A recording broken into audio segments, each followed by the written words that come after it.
have on the national tabloids this morning. And joining me to review these papers this morning is Chidubem Ezekwe, Public Affairs Analyst. Chidubem, good morning. Thank you very much. Good morning. Good morning. Hope you had a pleasant night's rest. Yes, I did. Okay, let's begin with the news making rounds on ABS websites. And the first news we have this morning is Anambra State Assembly suspends lawmaker over unparliamentary conduct.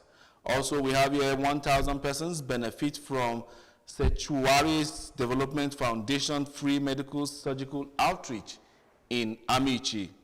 Former Ohaneze Ndibu VP Okeke Ogene drums support for Soludo's re-election to consolidate achievements. U.S. President Donald Trump seeks death penalty for murder cases in Washington. Iran threatens reciprocal action over Australia's decision to expel ambassador. And then with a little bit of sporting news, Borussia Dortmund signs Kenny Chukwuemeka from Chelsea. And that's all we have for you from ABS website. Quickly, let's begin with the first story. Well, charity, they say, begins at home, even though I'm having Chukwuemeka here in the studio. Okay, Chukwuemeka, Anambra State suspend lawmaker. What's your take on that? Did I say Chukwuemeka? Sorry. Anambra State suspends a lawmaker over unparliamentary conduct. We saw some of the, contributions from social media netizens talking about making their own opinion. What do you see? You understand? What's your take on that? Well, Anambra State House of Assembly, just like every parliamentary establishment in Nigeria, have rules and regulations governing them. They have rules and regulations that have been gazetted into law that have for a month of Sundays governed them. And if anybody is found wanting, or if anybody is found guilty, anybody who they feel has transgressed, it is in their discretion. It is their exclusive preserve and their prerogative to handle it based on the dictates of the law. I wouldn't want to dwell on what has happened, on what is going on the social media and all that stuff, and all the tantrums that have been thrown, and all the vituperations and asseverations that have been thrown up. I wouldn't want to dwell on that, because I keep telling people, let me communicate right now in pidgin English. Waiting their social media, not be waiting their real life, but they have refused to understand it. So if somebody has been found guilty of transgression, if somebody has been found guilty of creating what is perceived to be an imbroglio, then let the consequences and the reverberation follow that person. That's all. Okay, still talking on ABS website, let's speak on another foreign news. U.S. President Donald Trump seeks death penalty for murder cases in Washington. When you're talking about the leader of the free world, and then somebody going back to the dark ages of where people kill people for committing crime, and you begin to wonder, what are we having a rejig of, let's say, morality, or are we going back into barbarism based on this? Quoting the sentence verbatim and literatim, U.S. President Trump seeks death penalty for murder cases. Emphasis. In Washington. Murder cases. Yeah. Murder. In Washington. Washington happens to be the capital of the United States. So if somebody can have the guts, if somebody can have the temerity to venture into Washington and start, I think I watched a video of Donald Trump, the US president, talking about it, and he was very passionate about what he was saying. If somebody can have the guts to go into Washington, just like coming to Nigeria now and going to Abuja, that means say country don't finish. So you have to do whatever it takes. He may not mean it. He may mean it. It may just be a way to threaten those who are behind it, to threaten the corporates, something like that. It may just be some kind of style, some kind of game that he's putting up, a stratagem, I would call it. But however,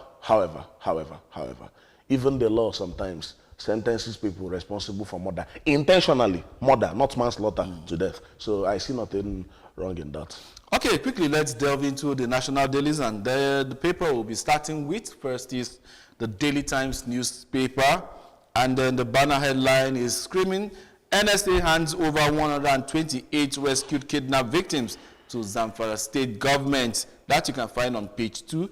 And still on the master of the Daily Times newspaper, NSIB NRC commenced investigation into Kaduna train derailment. President Tinubu orders ban of share nut export. And then we have the picture of the derailed train there.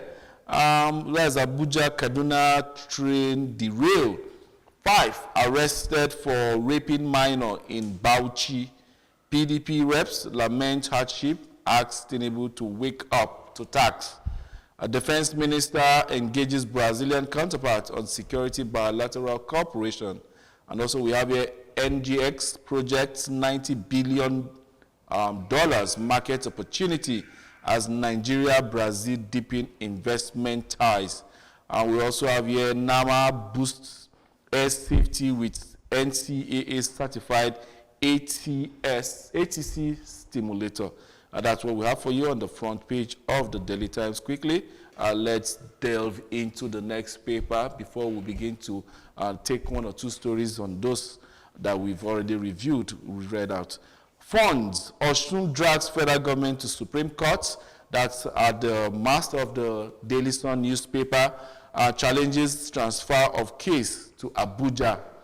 We will wipe out terrorists, bandits, others too. That's coming from the NSA. Hands over 128 rescued victims in Zamfara to the government there. Kidnapping. 2.56 billion ransom paid in 1 year, reveals report. Tinubu to unveil revised national counter-terrorism strategy. That will be in October. And also we have here, federal government probes Abuja Kaduna train derailment, suspends maybe travel there, I can see that. And then we have bandits on the rampage in Katsina, murder security personnel. Again, Governor Anambra calls for, well, that's not complete there. And that's it. Let's quickly begin to delve into these 2 that we've talked about. But then, let's see. Let's take it from the Daily Sun. This story here is very, very interesting, and we can't wait to delve into it. We'll wipe out terrorists, bandits, you understand, and others. That's coming from the NSA. Ribadu is talking tough. So I believe that in no distant time, we'll definitely begin to sleep with both eyes closed in this part of the world. What's your take on that? The National Security Advisor, that's NSA, has, the first thing about leadership, which makes it different from rulership, is that sense of togetherness, the words that you use, the dialectical expressions that you use, and the mannerism with which you send the message across to those under you, your subjects. You may not have the 100% mobility. You may not have that 100% power. But when the people you lead see the confidence that you possess, at least 40% of fears in them will be extinguished. The flames of fears will be extinguished. Then they will now anticipate the action that you will take. Well, what are the tools to work with? That is part of action. Okay. Part of action. Because security of lives and property, you can build projects, you can build gargantuan and ginormous projects across the country. You can go into developmental strides. You can decide to build a lot of things simultaneously at the same time, and there is no security of lives and property. If insecurity is rife in the place where you claim that you rule or a place you claim that you lead, people won't really feel that comfort. So for confidence, I give it to him. Performance, we are still going to take that one gradually. Yeah, but then backing this statement up from the NSA is Tinubu to unveil revised national counter-terrorism strategy. That's coming up in October. And yesterday, the review that we had yesterday, in some of the papers, in most papers, it was captured that $2.5 billion has been earmarked. You understand? From in fighting payment of ransom? No, not payment. In fighting insurgency in ECOWAS sub-region, you understand? And I'm sure it's not going to be Nigeria alone that is going to be mopping yes, out of course. Of course, too. Well, yeah, of course. Because what we have here is regional threat. But the question is 260,000 brigades are what is needed in order to actually delve into this thing and bring this, probably to bring these activities of the non-state actors to a standstill or totally eradicated. Probably that's where Malam Ribadu is speaking from. Well,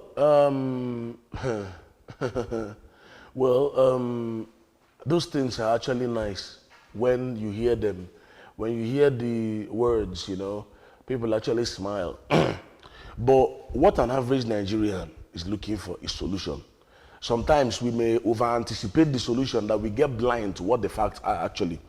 Just like here now, there is one particular headline here, kidnapping, 2.56 billion naira ransom has been paid in 1 year. Look at how outrageous and egregious that sounds. You know, security of lives and property remains the primary duty of government in power. Yeah. Every other thing is secondary. But security of lives and property is the primary duty of government in power. Tinubu to unveil revised national counter-terrorism strategy by October. Well, may God strengthen him, you know. May whatever he wants to do succeed. That is my prayer. Because I always pray for our president to succeed. Yeah. Because security and insecurity have bedeviled Nigeria for a month of Sundays. And you cannot deny that fact.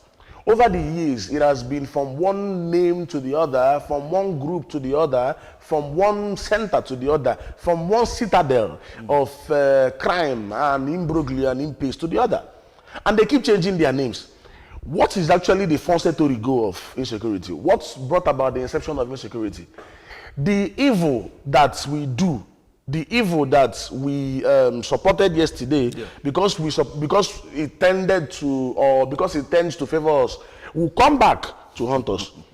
All those people that politicians give guns, those youths that they give guns and tell them, you don't come, it's time, go and do this and go and do this. You cannot collect the law of thermodynamics. When you want to undergo transmogrification and transmutation, when you want to transform from one energy level to the other, you are bound to lose some energy. You cannot carry every single energy that you have kept here into another box. Some must escape. If you even tell them that everybody should come and submit their guns, there are those that will abscond. There are those that will abscond with the guns. And before you know it, you have created an imbroglio. And like Ndi Igbo we say, Ndi Igbo ajo efe na fa agba afa na abo menane. As you do not collect the gun from one person, the person will empower another person, that will empower another person. And of course, election cycle will always remain a recurring decimal. In the next election cycle, another group of people will sponsor another group of bandits, which will now become legend in society. And you cannot deny it. Of course. It's not just about even these things. Another thing that has caused this insecurity is secessionist campaign. Yes. For a long time, that is what we hear in Nigeria. Let us divide from here. Let's divide from here. Let's divide from here. And the rampacious exuberance, the enthusiasm, the dangerously egregious enthusiasm will now macadamize in the skulls of everybody. And they forget what is right. They forget what is wrong. They forget the disparity between what is right and what is wrong. And in a bid to solve a little problem, you create larger problems. Okay, quickly let's go to the next paper for review. That will be the Punch newspaper. And then at the mast, we'll be beginning there with U.S. courts, jails, Osun monarch over $4.2 million COVID-19 fraud. 239 first-class lecturers quit Unilag over poor pay. That's coming from XVC. ASU protest rocks campuses ahead of federal government talks. And then we're still talking about the withheld allocations of Osun drag federal government to Supreme Court. 2027 PDP tickets zoning to South splits north. And then we have rather saying parties, northern stakeholders to review decision next week. Move may favor Tinubu's re-election, one Arewa youth, and zoning fair to South, says Middle Belt. Probe begins as Abuja Kaduna train mishap injures 6. And that's it. Let's quickly delve into the Vanguard newspaper. Quickly, the banner headline, presidency not block oppose PDP zoning ticket to South. Well, let's see what the riders there are saying. We have quite a few there. Northern youth kick against PDP's decision. That's one. We won't take it. North Central stakeholders tell PDP, APC. Well, decisions violate Nigeria's party's constitution. That's coming from Hashim Group. APC, PDP may lose in North to a strong northern candidate. That's coming from Rufai. PDP members demanding zoning tickets to North are selfish. Wow. That's coming from Body Judge. Obi keeps LP, PDP guessing. ADC tackles PDP, APC on zoning tickets, 2 years to poll. And then we have the last, says PDP trying to lure Jonathan Obi Amechi. I wonder in what capacity that will be. Third mainland bridge mishaps, LASMA, police, FRSC, differ. And we also have here Ribadu hands over 128 rescued kidnapped victims to families. Nigeria records 46% decline in variant polio virus cases. That's coming from the NPHCDA. And also we have here passengers camper as Abuja train derails. Benue Assembly suspends ex-speaker over governor's alliance impeachment move. At the mast of it all, Tinubu imposes 6 months ban on export of raw shea nuts. Osun drags federal government to Supreme Court over withheld local government allocations. ASU's protest disrupts academic activities on campuses nationwide. Nigeria's Dan Soho elected vice president of Global Ports Body. And that's all we have for you on the front page of the Punch newspaper. Quickly, let's delve into what the Guardian is serving for us this morning. Over 5,000 cargoes trapped at ports amid 2 trillion damages, losses. And then we have here, ASU threatens nationwide strike over unmet demands. Courts orders for feature of ex-military officers 5 billion shares to federal government. And insecurity, Tinubu to unveil revised national counter-terrorism strategy. Posers over security contract maintenance after 188 train derailment in 6 years. Wow. Gunmen kidnap pastor, worshipper, a couple in Kogi and Katsina. We have Rivers Post, local government post, police vow tough time for cultists and troublemakers. We've seen that story of Osun taking the federal government to court. Electricity consumers raise concern over tariff hike and epileptic power supply. That's all we have for you there on the front page of the Guardian newspaper. Let's talk about this presidency, PDP zoning their... Exactly what I wanted to talk about. Okay, so go. You see, I keep saying this. There is no formidable opposition in Nigeria. There isn't now, or there hasn't been? For now, there is not. Okay. There is no formidable opposition. Everybody is playing. Everybody is joking. Look at the headline and what follows. Northern Bloc oppose PDP zoning ticket to South. That's on Vanguard. 2023, like I said some time ago, is when I expected this kind of thing to happen. Because you cannot run away from the reality on ground. The reality is no longer clandestine. The reality is no longer hidden. It is audible to the deaf and visible to the blind, decipherable to the foolish, extremely obvious. You can't deny it. Okay, now, I know where they are headed with this thing, the People's Democratic Party.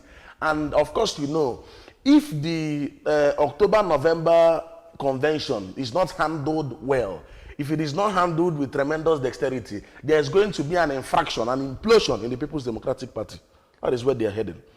The governor of Oyo State, Governor Seyi Makinde, and the FCT minister, Nyesom Wike, are at loggerheads. They are at 60s and 7s over that matter. And this is something that has bedeviled Nigeria for a month of Sundays. You see the reason why the APC will remain legendary. Since last year, they have told you people, we endorsed President Bola Ahmed Tinubu for 2027. You people claim you formed coalition. Coalition, which is, as far as I am concerned, association of internally displaced politicians who are looking for relevance, as far as I am concerned. Coalition that I call collision. Coalition that I call collusion. Coalition that I call an association of imbroglio, an association of directionless and planless people that have no headway whatsoever. Up until this moment, nobody has said, this is where the presidency is going. This is where the presidency is going. But the opposition you are facing have been very direct. They have maintained their stand. Okay, now let me bring something to your notice. Election took place 2 years ago. Yep. Election was organized by Professor Mahmoud Yakubu. Some people lost. Some people won. But never did anybody say that Professor Mahmoud Yakubu transgressed, that he should be removed. If you read the petition of Mr. Peter Obi in that election, he never said he won the election. No. If actually you made out time to read that petition he came up with, he didn't say he won the election. He was questioning the candidacy of President Bola Ahmed Tinubu. He did not say he won the election. No. And the youth still don't understand where we are going with this thing. They are all, if you ask somebody now, a Labour Party supporter in the last election, they'll tell you that, oh, we won the election. But the person leading you people, your Messiah, did not say he won the election. That's one. Number two, I did not hear anybody say, Professor Mahmoud Yakubu, you have transgressed, you're supposed to leave. Or any kind of protest. I didn't hear it. There was a rumor about his removal. About 6 months after those the election. things were just rules. Shenanigans. Yeah, there were rumors about it. It went on social media. Yeah, I know. It was captured in the dailies. You understand? I saw it. Okay. Which was immediately debunked as mere joke. Exactly. You know? And this is what I expected people to do. Yeah. For a month of Sundays. Okay, now the Electoral Act of 3 years ago empowers INEC to transmit results anyhow they see fit. Whether electronically or manually, by jocularity, by seriousness, anyhow, all they owe Nigerians is transmission of results. Now, what did INEC do? INEC, in their dexterity, they are mischievous, according to some people, they are mischievously wonderful dexterity. Decided to tweet, we are going to use beavers to transmit results. No, IREV rather. Yes, yeah, which is almost the same thing. Then, Nigerian youths captured it. INEC has promised us electronic transmission of results.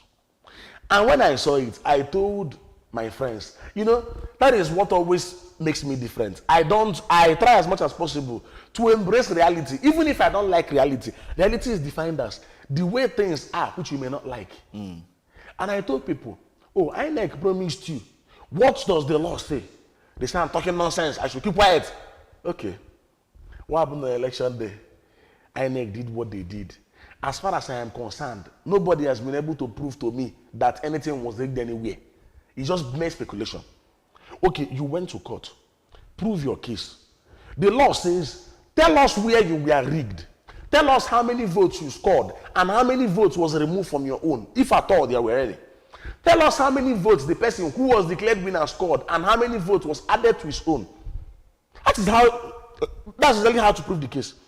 Get certified through copies from INEC, signed and witnesses. We went to court and Labour Party and PDP were changing witnesses along the line. What nonsense is that? And you come on social media and you're shouting at people that, yeah. You see, okay, now, 16th August was election. ADC, in all the big wigs and the noise that they are making everywhere, they did nothing.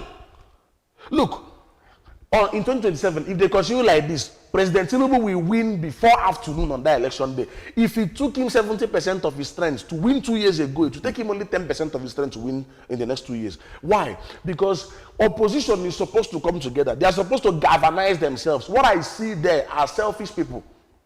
I'll do one term. I'll do one term. I'll hand over. I'll do one term. I'll hand over. Let me say this thing clearly. Viewers out there, a Southerner cannot defeat an incumbent Southerner. A Northerner cannot defeat an incumbent Northerner. If you want to defeat an incumbent Southerner, bring a Northerner that can galvanize the entire North to collect a little thing from the south. If you want to defeat an incumbent northerner, bring a southerner who is strong, that can galvanize the entire south and take a little from the north. Let me give you empirical facts. 1999, Obasanjo, Buhari ran. Buhari scored millions of votes. 2003, no, I think 2003. 2007. Buhari ran 2003. He contested. He scored millions of votes. It was in 2007 that he scored less votes. Why? Buhari from the north going against Yar'Adua from the north. How did Yar'Adua survive? Jonathan came from the south. And President Obasanjo was the incumbent supporting them. 2011, Jonathan ran and scored 22 million votes. Buhari scored 12 million votes. The same 12 million votes he has always gotten. ANPP, CPC, a faction of ABGA, a faction of PDP, and ACN came together and formed APC. Bola Tinubu wanted to be president then, but he said no. Jonathan is the incumbent from the south. If I contest against him, no headway. Who is the northerner that can do this magic? Muhammadu Buhari. Buhari, come here. 12 million votes. Buhari's support base was seen as a cult when he was alive. That is why he was considered a cult hero. And they simply galvanized votes from the south. Call it rigging, call it anything you like. It is the reality on ground. They organized votes. And Buhari scored 15 million votes, beating Jonathan, who scored 12 million. Let us continue running away from the reality. Me, I am an ambassadorial representative of reality. And you cannot send away reality from the discussion table. Okay, now, if Southerners come together in 2027, they will lose. They will lose. Irrespective of the candidate they field? They will lose. Yes, they will lose. You know why they will lose? Because up until this moment, Nigeria is still apotheosizing. We are still undergoing that apotheosis and deification, that macadamization of fundamentalism, that macadamization of religious abracadabra and abracadabrango, that macadamization of religious incentives. We don't want to know, what can this candidate do?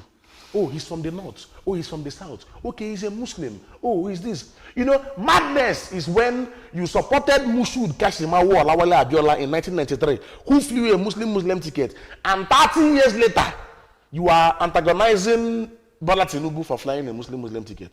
Tinubu simply flew Muslim ticket because he knew, man, the odds are against me.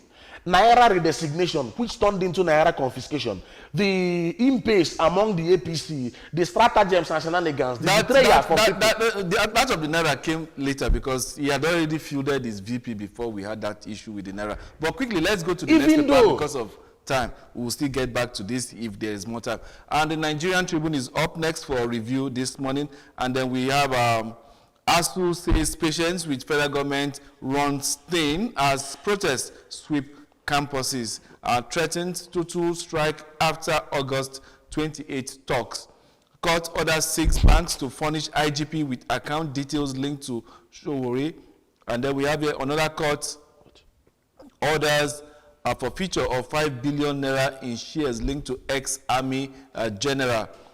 We've seen that story of Oshun taking the federal government to court, or your partner's firm to develop Oluyole Free Trade Zone. Zone will boost economy, create 5,000 direct jobs in 24 months. Awujale's too.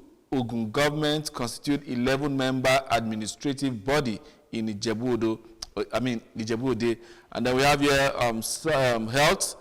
Sugary drinks increase hair loss risk. Scientists warn. Really.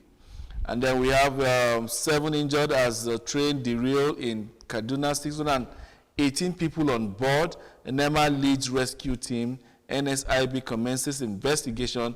Passengers have been complaining before derailment. That's coming from Shehu Sani. That's really, really pathetic there. Quickly, let's see what we have on the last paper for review. And that's the blueprint paper. No hiding place for criminals terrorizing Nigerian citizens. That's Ribadu talking tough. And then hands over 128 rescue captives to Zamfara government. Governor Nasiru commends security agencies on resilience And then we have Al-Banawi, terror suspect warned over absence in court. And sporting notes, Atletico Madrid in touch with Atalanta over Lookman transfer. Dangote Cement marks International Youth Day at Obajana. And then we have Benue Assembly suspends sacked Speaker Isent Dajo. 2027 ADC attacks APC, PDP over zoning, silent on Atiku's ambition. Yesterday, still talking about this policy, like I said, if time permits us, we might definitely delve into it because it's a very, very, interesting thing to talk about. Yes. After the zoning, when PDP said that they were zoning it, right? The guest I had yesterday in one of the papers captured said Atiku is considering. Yeah, of course. Considering yes. his PDP stance. Yes. So the question is, will Atiku leave PDP, go to ADC, where he's most likely to be the presidential candidate, and now that PDP has zoned the presidency to side, is Atiku going to come on the auspices of marrying a Southerner, or is he going to change, what is it called, the state of origin, just because he wants to continue with his presidential ambition? Look at the picture here. I have never doubted for a moment, is Atiku Abubakar contesting in 2027? And Atiku will be 81 years old by the next 2 years. When he was asked, leader, the youths are complaining that it's their turn. Atiku said, it is a democracy. Let them go and compete now. Let them go and buy from now. Let them contest now. That's what he said. You see, we are not prepared to go anywhere in this country. We are, no. We just play for this country. Now, look at what is going to happen. If Wike's team wins by the convention and everything, which I think is going to happen, PDP might field the Southern candidate or not. But the bottom line remains that the PDP will end up supporting the APC in 2027. Will end up? Yes. They will do that. That's a major opposition in Nigeria. Mark my word, they will do that. Once it is the FCT minister's camp that wins the battle ahead, which he already has what it takes to win. Yes! They will win. Oh, no. And it is better we embrace that reality because it's going to happen anyways. It is going to happen. Now, look at what is going on in Nigeria. You can deny all you want. Obi scored 6.1 million votes. Atiku scored 6.9 million votes. Kwankwaso scored 1.4 million votes. If you add these 3 votes scored by these 3 people, it is 14 point something, almost 15 million votes that we are gathered by 3 people who were formerly members of PDP before the election. Who will step down for who? Who will allow the other person to run? Destroy them. Whatever you like, say. Atiku Abubakar has always been wonderful when it comes to winning primaries.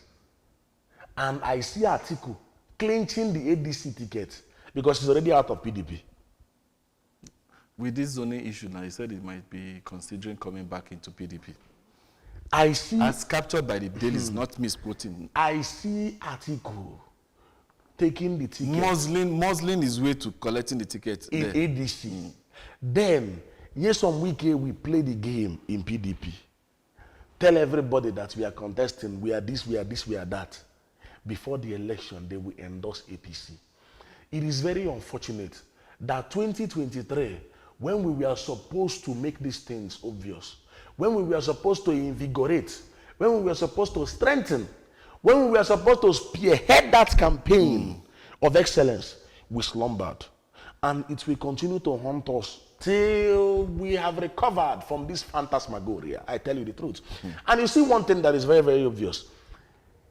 2023, assuming Atiku said the PDP constitution, North and South, let me not run. Peter Obi from the South, go for president. Kwankwaso from the North, go for vice. Let me be behind. I tell you, PDP would have won the election. We are just wasting our time. Okay. Somebody from Labour Party is on record now as saying They don't rig anything. Chidibem, that's your own assertion. Nobody knows. That is my opinion, which I stand by. PDP winning when an incumbent APC was president. Well, that's your opinion, and that's the much we can take on the press review this morning. I want to thank you so much, Chidibem Ezekwe, for your time and your analysis this morning. Well, up next, we'll be talking... I would have loved to look at this ASU issue, but... ASU issue. Tomorrow, they'll be having... there's going to be another meeting, I think in 2 days' time. After that meeting, let's see what will happen, because they're having a showdown. They're having a showdown with the federal government. Priority. But that's the much you can take on the press review this morning. And our discussion segment is going to be coming up next. And then what topic we have this morning for you is sibling rivalry. That's what we'll be discussing in the discussion segment this morning, on the discussion segment on Good Morning Anambra. Don't go anywhere. The show continues after this break.